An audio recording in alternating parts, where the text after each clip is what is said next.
ธุรกิจค้าปลีกหรือว่ารีเทลเป็นธุรกิจที่ถูก disrupt อย่างต่อเนื่องเลยนะครับยิ่งช่วงหลังมานี้พวกเราก็มาจะได้ยินคำว่า Retail 4.0 Retail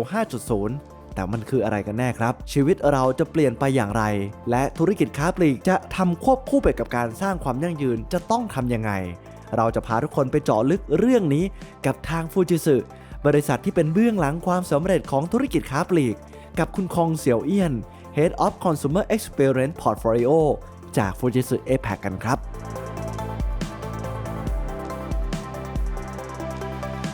สวัสดีครับคุณคองสวัสดีค่ะก่อนอื่นอยากให้คุณคองแนะนำตัวกับคุณผู้ชมหน่อยครับค่ะดิฉันชื่อคองเสี่ยวเอี้ยนนะคะเป็น Head of Consumer Experience Portfolio ของ Asia Pacific ค่ะวันนี้ดีใจมากครับที่ได้มีโอกาสมาคุยกับบริษัทที่อยู่เบื้องหลังความสำเร็จของธุรกิจค้าปลีกหลากหลายแบรนด์เลยก่อนอื่นอยากให้เล่าให้ฟังหน่อยครับว่าปัจจุบันเราอยู่ในยุคไหนของรีเทลอะครับตอนนี้เราอยู่ใน Retail 4.0 กำลังเข้าสู่ 5.0 อยู่ค่ะแล้วถ้าขยายต่อคำว่า Retail 5.0 มันคืออะไรครับแล้วมันมีความสำคัญยังไงมีสิ่งอะไรที่คนทั่วไปจะต้องรู้ไหมครับอาจจะเริ่มที่ 4.0 ก่อนแล้วกันนะคะก็คือ 4.0 ก็จะมีเรื่องของที่เป็น multi channel management นะคะแล้วก็หรือว่าบางที่อาจจะเรียกเป็น omni channel management ซึ่งอาจจะไม่ได้เป็นเรื่องใหม่อะไรเลยเพราะว่าจริงๆเราอยู่ในยุคนี้อาจจะ10 กว่า 20 ปีแล้ว e-commerce ที่เป็นออนไลน์แล้วก็ที่เป็น physical store ที่เป็นออฟไลน์ค่ะบางครั้งระบบอาจจะเป็นคนละระบบกันอาจจะไม่ได้สอดคล้องกันอาจจะไม่ได้เชื่อมโยงกันใช่ค่ะไม่ได้เชื่อมโยงกันก็จะทำให้ consumer experience เนี่ยที่อยู่ที่2แพลตฟอร์มเนี่ยแตกต่างกันนะคะแตกต่างกันบางทีอาจจะโปรโมชั่นอาจจะไม่เหมือนกันบ้างแล้วก็บางทีซื้อของที่ออนไลน์อาจจะเห็นว่าไม่มีสต็อกแต่จริงๆที่ physical store อาจจะมีสต็อกเยอะมากเลยอะไรเงี้ยก็มันอาจจะไม่ได้ออนไลน์แบบ real time ใช่ค่ะใช่ครับผมจริงๆคือหลายๆธุรกิจเขาก็เริ่มที่จะปรับตรงนี้ให้เป็นแพลตฟอร์มเดียวกันทำไมถึงต้องพูดถึง Retail 4.0 เนื่องด้วยว่านี้เป็นพื้นฐานที่ควรจะต้องสร้างมาเพื่อจะเข้าสู่ 5.0 พอ 5.0 มันพัฒนาอะไรขึ้นบ้างครับ 5.0 เนี่ยค่ะเขาจะเน้นเรื่องของ frictionless consumer experience frictionless ตรงนี้ค่ะก็จะหมายความว่าเป็น barrier หรือว่าเป็นอุปสรรคตอนเราซื้อของหรือว่าตอนเราช้อปปิ้งอาจจะเป็นหลายอย่างได้อย่างเช่นคิวที่ยาวมากเราจะต้องรอคิวนานมากหรือว่าเราไปซื้อของอย่างที่เมื่อกี้พูดถึงว่ามีสต็อกเราอยากจะซื้อของชิ้นนี้แต่ว่าออนไลน์ไม่มีสต็อกแล้วทั้งที่ว่าจริงๆใน physical store อาจจะมีสต็อกอยู่เยอะ friction หรือว่าที่เป็น barrier เหล่านี้จริงๆคือสามารถที่จะทำเป็น frictionless ได้ถ้าเกิดเรามีแพลตฟอร์มที่ดีจะมีเรื่องของ personalization ด้วยนะคะซึ่ง personalization ก็จะเป็นอีกจุดหนึ่งที่สำคัญที่อยู่ใน retail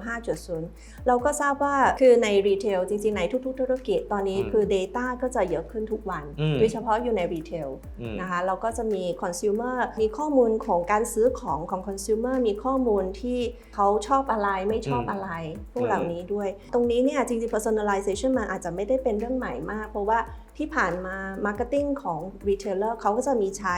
ข้อมูลพวกเหล่านี้เพื่อจะทำ segmentationพอทำ segmentation เสร็จเขาก็จะยิง promotion ให้ segment ต่างๆใช่ไหมคะให้ตรงจุดเลยใช่ค่ะให้ตรงเป้าหมายที่ว่าเขาจะส่งข้อมูลนี้ให้คุณแม่ที่มีลูกอ่อนอะไรอย่างนี้เป็นกลุ่มเป้าหมายแบบนี้ใช่ไหมคะแต่บางครั้งเนี่ยคือจะเป็นกลุ่มใหญ่ๆนะคะแต่ว่า Retail 5.0 เขาจะพูดถึงเรื่องของ Hyper Personalization เป็นยังไงครับ Hyper Personalization ก็จะเป็นกลุ่มเล็กลงหรือว่าก็จะเป็น Individualization เลยค่ะผมพูดแบบนี้ได้ไหมครับว่ามันสามารถเจาะได้ตรงจุดกลุ่มเป้าหมายมากยิ่งขึ้นบางทีอาจจะเป็นคนนั้นเลยก็ได้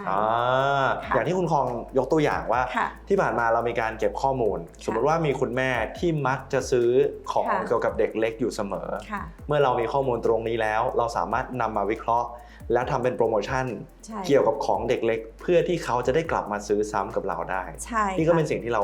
ใช้เครื่องมือในการช่วยเหลือใช่ค่ะแต่ว่าทั้งนี้ทั้งนั้นก็คือว่าคุณแม่ท่านนั้นเขาก็อาจจะมี preference ที่ไม่เหมือนกันระหว่างคุณแม่คนที่1กับคุณแม่คนที่2ค่ะคุณแม่คนที่1อาจจะให้ preference มากขึ้นสำหรับสิ่งที่เป็นออร์แกนิกก็ได้คนที่2อาจจะไม่ใช่อย่างนั้นค่ะเพราะว่าเขาอาจจะคิดว่าออร์แกนิกแพงไปไม่จำเป็นอะไรอย่างนี้ก็ได้ซึ่งพวกเหล่านี้มันก็จะเป็นปลีกย่อยที่เราสามารถที่จะเก็บข้อมูลพวกเหล่านั้นได้ก็จะสามารถที่จะทำpersonalization มากขึ้นhyper personalization ก็บางครั้งบางท่านอาจจะใช้คำว่า individualization ก็คือเป็นคนๆไปเลยก็ได้แล้วก็สมมติว่าค คุณแม่ท่านที่1กับท่านที่2ไปซื้อของพร้อมกันเขาอาจจะมีโปรโมชั่นที่ไม่เหมือนกันเลยตอนเข้าร้านอย่างนั้นนะคะแล้วก็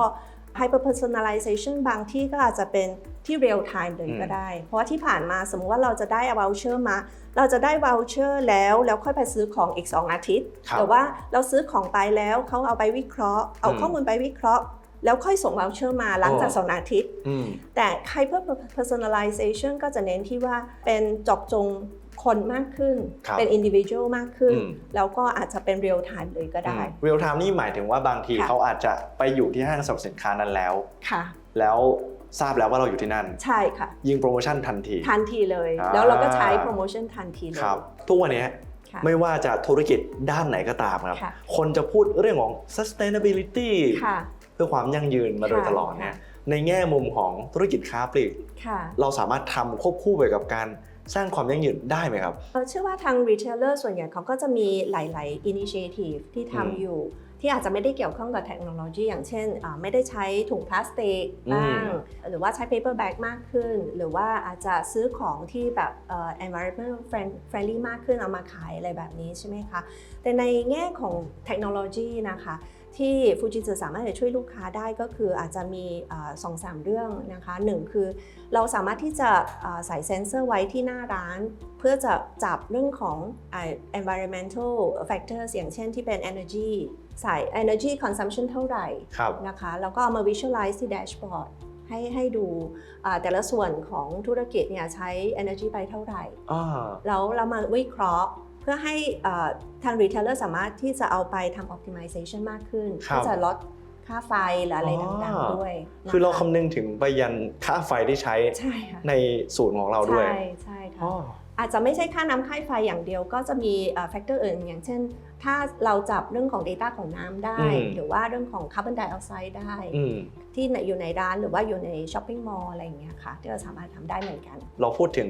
เรื่องของ sustainability ความยั่งยืนแต่ผมได้ยินมาว่าฟูจิสึมีฟูจิสึยูวานส์คืออะไรครับฟูจิสึยูวานส์เป็น branding ใหม่ของฟูจิสึนะคะซึ่งยูวานส์มาจากคำว่า universal advance ค่ะความหมายก็คือว่าเรา move forward กับทางลูกค้าโดยใช้เทคโนโลยีแล้วก็ innovation ของฟูจิสึค่ะเพื่อจะ solve ปัญหาของทางด้านธุรกิจแล้วก็ทางด้าน social สำหรับลูกค้าค่ะซึ่งตรงนี้คือเราเน้นที่ sustainability เหมือนกันค่ะแล้วก็ใน Fujitsu Uwants เนี่ยค่ะก็จะมี7 area ที่เป็นเราเรียกว่าเป็น 7 KFA ซึ่งเป็น Key Focus Area นะคะแล้วก็ในนั้นก็จะมี4 KFA ที่เป็น Vertical ที่เป็น Consumer Experience เป็น Sustainable Manufacturing เป็น Trusted Society เป็น Healthy Living อย่างเงี้ยค่ะแล้วก็จะมีอีก3ที่เป็น Horizontal นะคะที่เกี่ยวกับ Business Application Hybrid IT แล้วก็ Digital Shiftซึ่ง consumer experience ที่เมื่อกี้พูดไปใน vertical ก็จะเป็น1 KFA ที่สำคัญที่เกี่ยวข้องกับ retail ด้วย consumer experience นี้ก็จะมีเรื่องของ sustainable experience อย่างเช่นที่เป็นการที่เราเน้นที่สร้างความสุขให้ทางผู้คนนะคะก็คือเป็นการที่เราให้เขามี choice มากขึ้นนะคะในการซื้อของอย่างเช่นที่เป็นออนไลน์หรือออฟไลน์วิธีการที่เราสามารถที่จะใช้เทคโนโลยีให้เขาสามารถที่จะซื้อของที่ออนไลน์ได้แล้วก็พิกอัพที่สโตร์ได้หรือว่าซื้อของที่สโตร์แล้วก็ไปให้ส่งไปที่บ้านได้เลยแบบนี้ค่ะแล้วก็อย่างเช่นที่เป็น payment นะคะเราอาจจะให้เขาเลือกหลายๆวิธีการที่จะจ่าย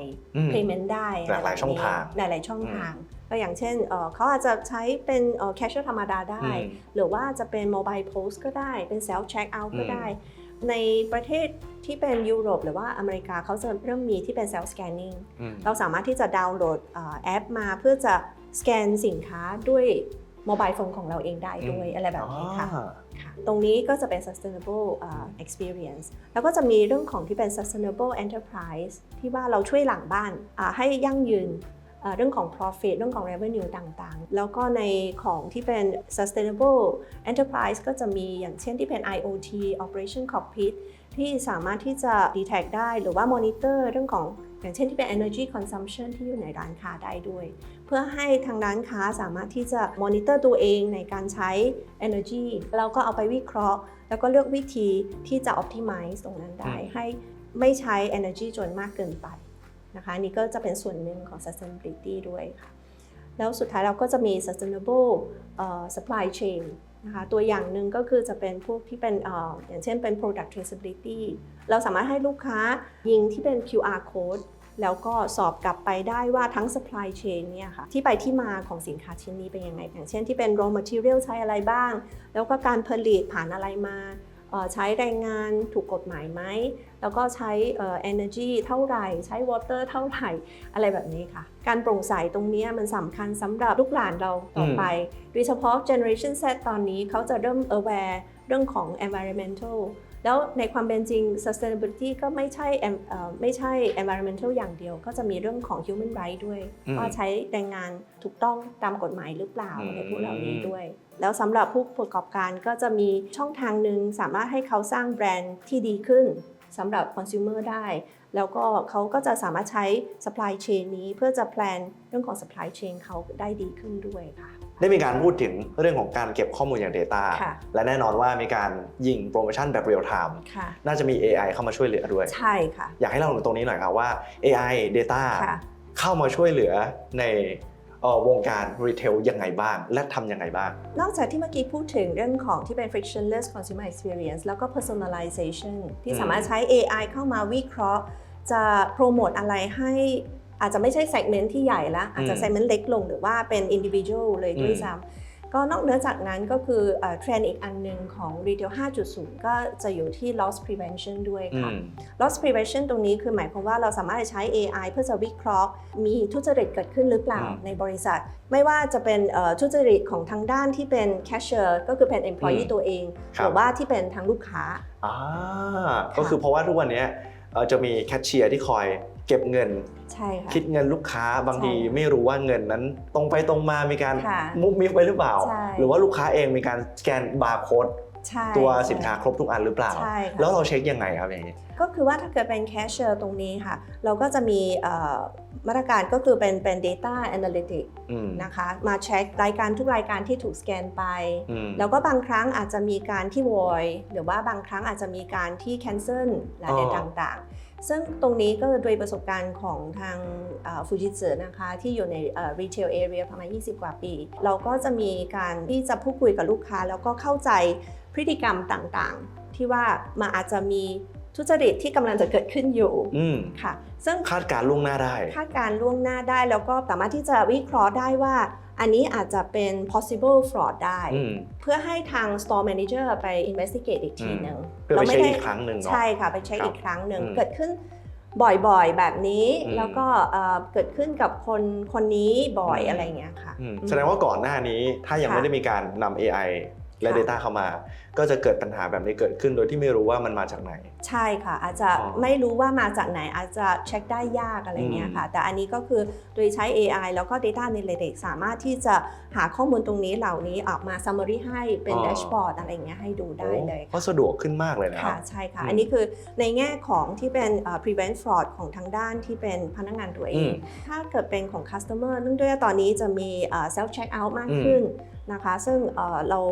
บางครั้งอาจจะอยากจะมอนิเตอร์อยู่เหมือนกันว่าทางลูกค้าเขาสแกนทุกสินค้าทุกๆชิ้นไหมที่อยู่ในบาสเกตหรือว่าเขาสแกนด้วยเลเบลที่ถูกต้องไหมอะไรอย่างเงี้ยค่ะซึ่งตรงนี้ก็จะมี AI ที่ทำไว้ที่เป็นอัลกอริทึมอะค่ะสามารถที่จะตรวจเช็คตรงนี้ได้อยู่เหมือนกันว่าพฤติกรรมของลูกค้าแบบนี้เขาจ่ายเงินแล้วหรือว่ายังไม่ได้จ่ายเงินหรือว่าจ่ายเงินโดยบาร์โค้ดที่ไม่ใช่ของมันเองเลยอะไรอย่างนี้หรือเปล่าค่ะรีเทลแถวบ้านผมครับแชร์ให้ฟังเซลฟ์เช็คเอาท์เสร็จรปภเดินมาขอตรวจดูอีกรอบหนึ่งอันนี้เป็นคนค่ะอันนี้แต่จริงๆแล้วทุกวันนี้เราไม่จำเป็นต้องแบบนั้นแล้วค่ะใช่ค่ะแล้วนอกจากนี้มีในด้านอื่นๆอีกไหมครับที่เอา Data และ AI เข้าไปช่วยครับ ก็จะมีหลายๆด้านอยู่เหมือนกันนะคะอาจจะเป็นที่เพิ่มประสิทธิภาพการทำงานของสตาฟด้วยได้เหมือนกันอย่างเช่นเราก็จะมีที่เป็นเรียกว่า Vision AI for Food and Beverage อะไรอย่างเงี้ยค่ะเป็นการที่ว่าเราเอาภาพวิดีโอนะคะของที่คนทำงานสมมติว่าเป็นเบอร์เกอร์อะไรเงี้ยกำลังทำอาหารอยู่กำลังทำอาหารอยู่แล้ว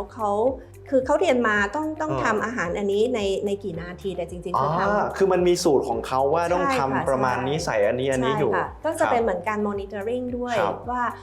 อาหารชิ้นนี้ที่ทำไปคุณภาพดีหรือเปล่าอะไรอย่างเงี้ยค่ะ ตรงตามสูตรไหม ใช่ค่ะ อ๋อ บางทีเราไม่สามารถที่จะ monitor staff ของตัวเองได้ตลอดเวลา ใช่ ซึ่งก็อาจจะใช้กล้อง CCTV เป็นการวิเคราะห์ด้วยเพราะกล้อง CCTV ก็ถ่ายไปเรื่อย ๆ แต่บางครั้งไม่สามารถที่จะเหมือนกับ alert ขึ้นมาได้ว่ามีปัญหาตรงจุดไหนอะไรยังไง ครับ แต่ AI ก็จะสามารถที่จะช่วยแบบนั้นได้ AI ก็เข้ามาวิเคราะห์ให้แทน ใช่ค่ะ โดยที่เราไม่ต้องไปนั่งดูตลอดเวลา ขึ้นมาใช่ค่ะ โอ้ดีมากเลยครับมันก็จะช่วยให้คนที่ทำธุรกิจรีเทลลดต้นทุนไปได้ด้วย ใช่ เพราะไม่ต้องสต็อกเกิน ใช่ค่ะไม่ต้อง stock เกินแล้วก็ให้ accurate มากขึ้น ครับ แล้วก็จะมีเรื่องของที่เป็น dynamic pricing เหมือนกัน อื ค่ะ ม สมมติว่าตอนเราอยากจะ clear stock เราอาจจะอยากให้ discount อ๋อ คือบางทีเราจะให้ discount ไป 20-30% เลย คิดว่าคนเขาก็จะมาซื้อเยอะอะไรอย่างเงี้ยค่ะแต่ว่าจริงๆแล้วถ้าเกิดเราวิเคราะห์ดีๆ บางทีเราอาจจะไม่จำเป็นต้องให้ถึง 20-30% ก็ได้ แต่ให้แค่ 10% เขาก็มาซื้อแล้ว โดยที่เราอาจจะมีอัลกอริทึมเข้าไปเพื่อจะวิเคราะห์การซื้อของหรือว่าพฤติกรรมของคนที่มาซื้อเนี่ยค่ะในอดีตว่าเป็นยังไงนะคะเราก็จะ save อีก 20% profit ให้ทางบริษัทได้ อันนี้น่าสนใจมากๆครับแต่สุดท้ายแล้วสิ่งสำคัญก็คือการเก็บ Data ที่ถูกต้องด้วย ใช่ค่ะ เพื่อนำมาวิเคราะห์ ใช่ บางทีเราอาจจะไม่ต้องไปเสียกำไรจากการลดราคามากจนเกินไป ใช่ ถ้าเราเข้าใจลูกค้าจริง ใช่ ๆ ว่าเขาจะมาซื้อในช่วงเวลานี้อาจจะลดนิดหน่อย ใช่ แต่ ค่ะ ก็เป็นการกระตุ้นยอดขายไว้ได้ในตัว ใช่ถูกต้องค่ะ โอ้น่าสนใจมากคือมีส่วนช่วยเหลือมากๆเลยนะครับ ใช่ อืม ค่ะ สุดท้ายนี้คุณคองมีอะไรอยากจะฝากคนที่ทำธุรกิจค้าปลีกหรือรีเทลไหมครับ ค่ะฟูจิสึเรามี